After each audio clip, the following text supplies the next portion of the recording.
जय महाराष्ट्र. संघाचे भैयाजी जोशी यांनी औरंगजेबाच्या कबरीवरनं आपलं बौद्धिक दिलेलं आहे. आता भैयाजी जोशी जे काही बोलले तेच जर सुषमा अंधारे, जितेंद्र आव्हाड किंवा काँग्रेसचा कोणी नेता किंवा चळवळीतल्या कोणी नेत्यांनी बोललं असतं तर आत्तापर्यंत बजरंग दल आणि त्यांच्या सगळ्या चेलेचापट्यांनी महाराष्ट्रावर धिंगाणा घातला असता, हौदोस माजवला असता, राडा केला असता.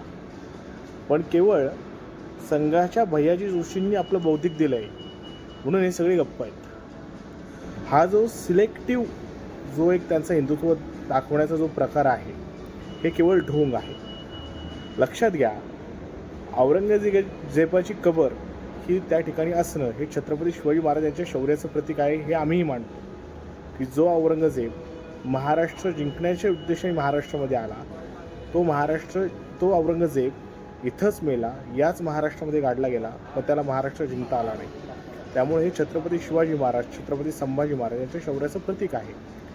पण त्याच्या पुढं जाऊन जे भैयाजी बोलले की ज्यांची श्रद्धा असेल वगैरे, औरंगजेबाच्या कबरीवर श्रद्धा ठेवणारे कोण आहेत यांना शोधून आधी त्यांच्या नांग्या ठेचल्या पाहिजेत. की तुम्ही औरंगजेबाच्या कबरीवर जर श्रद्धा ठेवत असाल, तो औरंगजेब ज्याने स्वतःच्या बापाची हत्या केली, तो औरंगजेब ज्याने आपल्या स्वतःच्या सख्ख्या भावांना मारलं, तो औरंगजेब ज्याने आपल्याच राज्यातील केवळ परधर्माची नागरिक आहेत म्हणून त्यांच्यावर जिझियासारखा अमानुष कर लादला, त्या औरंगजेबाच्या कबरीवर जर श्रद्धा ठेवणारे नालायक लोक या महाराष्ट्रामध्ये असतील तर त्यांच्या नांग्या अगोदर ठेचल्या पाहिजेत, या मताचे आम्ही आहोत.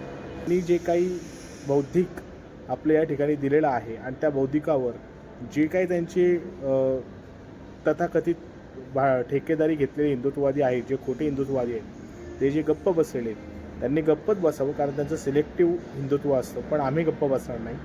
भैयाजी जोशी यांच्या या बौद्धिकाचा आम्ही निषेध व्यक्त करतो. औरंगजेबाच्या कबरीवर श्रद्धा ठेवणारे जे कोणी असतील त्यांच्या नांग्या लवकरात लवकर ठेचल्याच गेल्या पाहिजेत, या मताचे आम्ही आहोत. जय महाराष्ट्र.